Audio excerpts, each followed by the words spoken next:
Hi there BookTube, it's Eleanor here and it's time for a haul.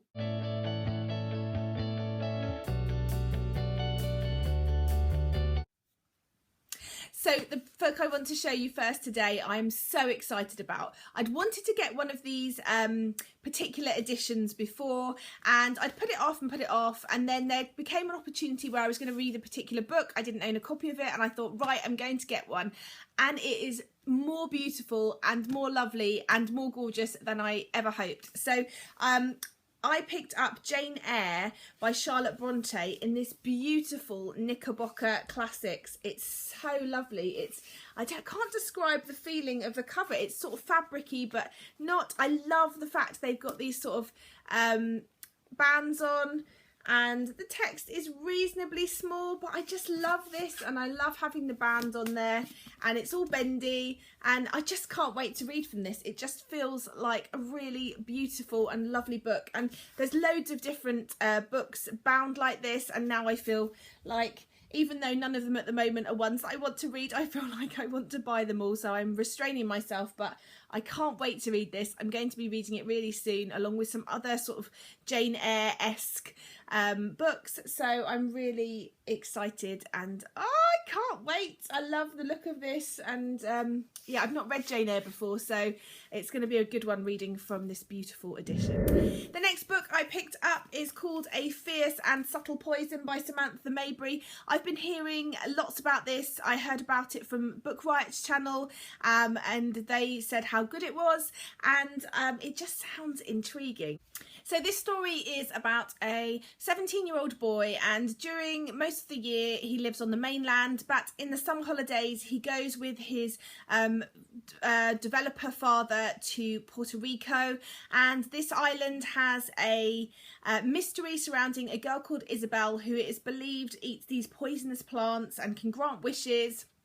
And there's a lot of mystery and myth surrounding her, and on the day that his girlfriend goes missing, he starts receiving letters from Isabel in his bedroom, and it's about him working with Isabel, or trying to find out from Isabel what's happened to his girlfriend. And I just think it sounds really good, really different, and I've heard really great things, and it's such a beautiful book. I can't wait to get stuck into this one. Next is a book I heard about on a few channels. It's a short story collection called Emerald City by Jennifer Egan.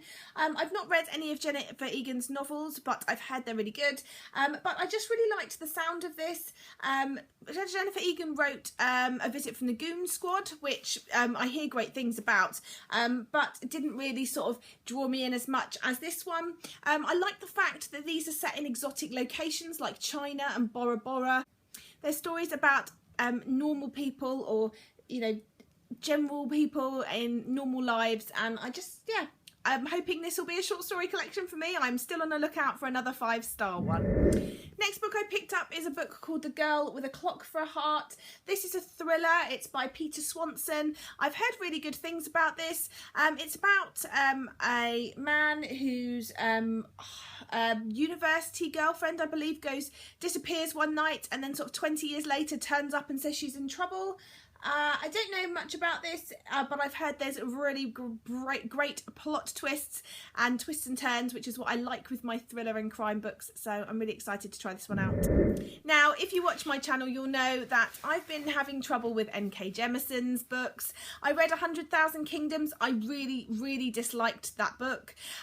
It's a fantasy book, and it just didn't sit well with me. I then recently read the 5th season, which has been nominated for the SFF Awards, and I quite enjoyed it. I didn't love it, but I quite enjoyed it. And I was listening to one of Book Riot's podcasts this week, and they were recommending a different one of N.K. Jemisin's works, and the premise for this story sounded much more interesting to me, and I thought, well, I'll see if I can find it secondhand, which I did, and I thought, well, I'll give it a go. So it's called The Killing Moon, which is book 1 of the Dream Blood series. So I believe this is about people called gatherers who are go round at night and gather people's sort of dreams, which are sort of power in this instance, and they use them to sort of soothe people.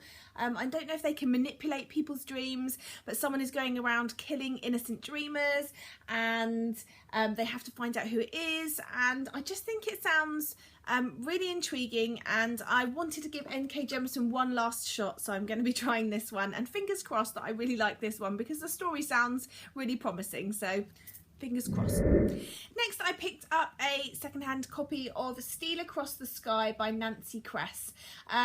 This looks really exciting. It's a science fiction story. It's about 3 young people who are picked to go and visit these aliens on different planets, who have stated that they wronged humanity in some way. It's about what they find there, the knowledge they bring back to Earth, and I just think this sounds really intriguing, and I don't have enough sci-fi in my life, so I'm looking forward to trying out a bit more. Next, I picked up a book that I've heard is very sexy, and I quite fancied trying it out, and so I picked it up, and that is called The Siren by Tiffany Rees. It says 50 shades darker than grey, so I think this is meant to be, you know, a much better 50 Shades of Grey. I liked 50 Shades of Grey, so if this is even better, rock on. On the back it says, some love stories you never forget. She tore herself from the man she adored, who transformed her, who possessed her, who would have destroyed her. Now she is adored by a man she must not have. She thinks she knows what it means to be pushed to her limits. She's wrong.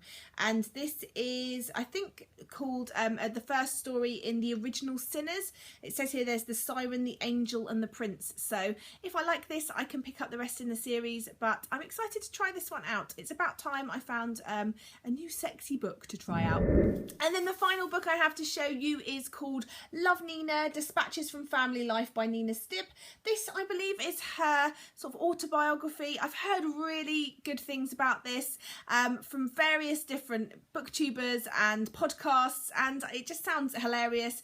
The back says, in 1982, Nina Stibb, a 20-year-old from Leicester, moved to London to work as a nanny for a very particular family. It was a perfect match. Nina had no idea how to cook, look after children, or who the weirdos who called round were, and the family, busy discussing how to swear in German or the merits or otherwise of turkey mince, were delighted by her lack of skills.